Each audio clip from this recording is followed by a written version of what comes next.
piquete de prendas Vila Oliva até a tribuna para manifestação pelo tempo de até 5 minutos.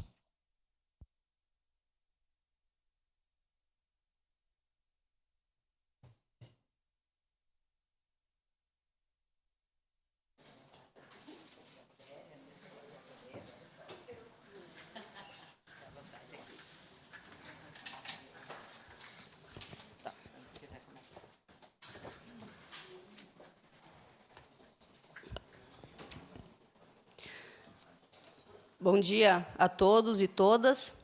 Quero iniciar minha fala agradecendo primeiramente a Marisol Santos pelo espaço cedido.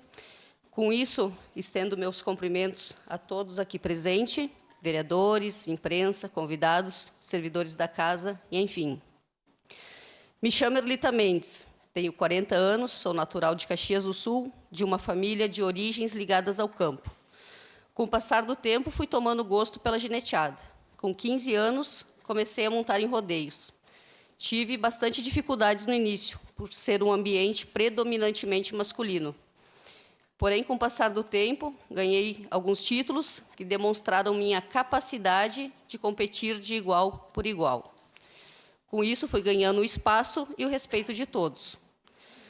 Alguns títulos que eu destaco importante na minha trajetória são 2º lugar no rodeio de Arroio do Sal, 8º lugar no rodeio da Vacaria, Internacional da Vacaria, 1º lugar no rodeio internacional de Santa Fé, na Argentina, 1º lugar em Florida, Uruguai, onde me consagrei com o título Mulher das Américas, subcampeã por 2 anos consecutivos no maior festival de Doma e Folclore em Jesus Maria, na Argentina, e como encerramento da minha carreira no lombo de um aporreado, fui convidada a representar a minha região, a 25ª Região Tradicionalista, na FECAR, a festa da região, em 2018. Atualmente, sigo trabalhando com cavalos. Tenho meu centro de treinamento e doma, onde resido em Vila Seca.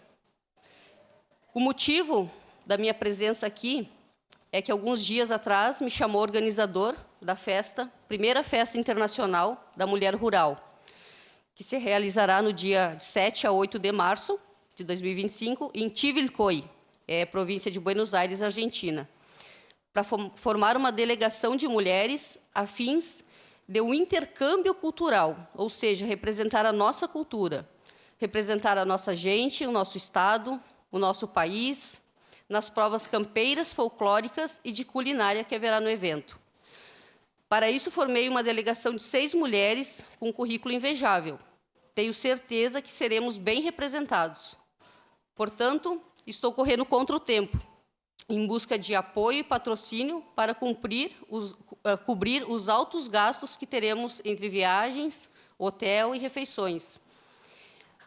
Acredito que, se hoje estou nessa casa fazendo esse apelo e apresentando esse projeto, é por uma causa justa, onde vocês, vereadores, nos representam, e essa delegação feminina representar toda a nossa pátria, em terras vizinhas. Durante 25 anos, eu percorri os 4 cantos do nosso estado, tá? Estive no Uruguai, Argentina, Chile, sempre do meu bolso. Hoje, se vocês forem em um evento fora do país, eles não vão lembrar meu nome, não vão lembrar Erlita Mendes, mas eles vão lembrar que era uma gaúcha de Caxias do Sul. Eu acho que, nesse tempo, eu representei muito bem a nossa região, nossa cidade, e hoje eu faço esse apelo para, se alguém tiver uma empresa ou nos trazer uma ideia, que eu possa levar essas meninas, formar essa delegação que já está formada, para nós ir e conseguir esses gastos, eu ficaria muito agradecida. Hoje eu estou aqui para isso, para esse apelo. A gente formou, junto com a Marisol ali, eu tenho um Pix disponível, a gente pode levar o nome de alguma empresa, tá? No lombo, como se diz, né? Agradecendo essa empresa, fazendo vídeos, tentando trazer algum retorno para quem nos auxiliar. Hoje era isso a minha prosa aqui. Obrigada a todos.